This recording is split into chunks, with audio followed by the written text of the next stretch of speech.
कि या ना तो सीबीआई इन्वेस्टिगेट करेगी ना ईडी इन्वेस्टिगेट करेगी। तो अब जिम्मेदारी कोर्ट पे है। कोर्ट क्या करती है? कोर्ट को एक जैसे 2G में एक SIT बनानी चाहिए और खुद नियुक्ति करनी चाहिए लोगों की उस SIT में।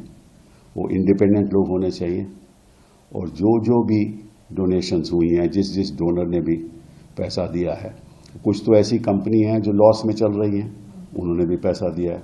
कुछ ऐसी कंपनी है जिनके प्रॉफिट्स जो हैं, जिनकी मुनाफा है बड़ा कमती है लेकिन डोनेशन बहुत ज़्यादा है। तो ये सब चीज़ें इन्वेस्टिगेशन के ऊपर निर्भर हैं। मैं इसके बारे में आज कुछ ऐसी बात कहूँ जो सत्य नहीं हो तो वो गलत बात होगी। लेकिन ये बात ज़रूरी है कि ये सारा जो पैसा है, अगर क्विड प्रो को हुआ है, वो लगता है कि हुआ है, तो अवैध है। और जो इमारतें भी बनी हैं उस पैसे से, वो भी अवैध हैं। तो ये तो एक बहुत, जैसे मैंने पहले भी कहा कि हिंदुस्तान में 2 बहुत बड़े स्कैम हुए। एक तो नोटबंदी का, जहां करोड़ों रुपए जो कैश में थे लोगों के, किसी ने कोई कंप्लेंट नहीं की, कोई इतराज नहीं किया, सभी ने अपना पैसा बदल दिया, उसकी आज तक इन्वेस्टिगेशन नहीं हुई। वो बहुत बड़ा स्कैम था। अब दूसरा उससे भी बड़ा स्कैम ये है, क्योंकि इस स्कैम के द्वारा तो इन्होंने अपनी पूंजी में जितना उनको चाहिए था डाल लिया और दुनिया में सबसे समझ लीजिए कि सबसे बड़ी पूंजीपति पार्टी उभर के भाजपा आई है। अब देखना ये है कि कानून इसको किस नजरिए से देखता है। तो उसके बारे में तो मैं आज कुछ नहीं कह सकता। लेकिन आप ऐसा है कि आपकी तो पैकेज आपके पास होगा ना, ना खाऊंगा ना खाने दूंगा, तो पैकेज तो आपके पास है, वो पैकेज तो जरा चलाइए। ये तो आप लोगों के ऊपर निर्भर है।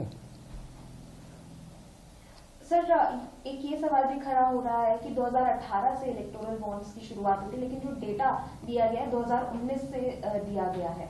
तो ये जो 1 साल का गैप लिया गया, उसकी डिटेल्स नहीं सामने आई है, उस पर भी कई अभी तो बड़े गैप हैं। अभी तो बहुत बड़े गैप हैं। गैप इन्वेस्टिगेशन में है, गैप मतलब कि किन किन लोगों ने कितना कितना दिया। अभी ये भी पता करना चाहिए, और ये भी एक बहुत अहम सवाल है कि PM केयर्स में किसने किसने दिया। वो भी तो एक बहुत बड़ी बात है। वो भी उद्योगपतियों ने दिया होगा। तो मैं समझता हूं कि ये एक स्कीम थी और स्कीम के द्वारा हुआ। और इस स्कीम के जो जिसने स्कीम चलाई थी वो हमारे पूर्व वित्त मंत्री जी थे, और उन्होंने सोचा कि इस तरीके से कोई भी पार्टी हमसे मुकाबला नहीं कर पाएगी। वो निकला, सही निकला। जिसके पास पैसा है उसी के पास खेल है।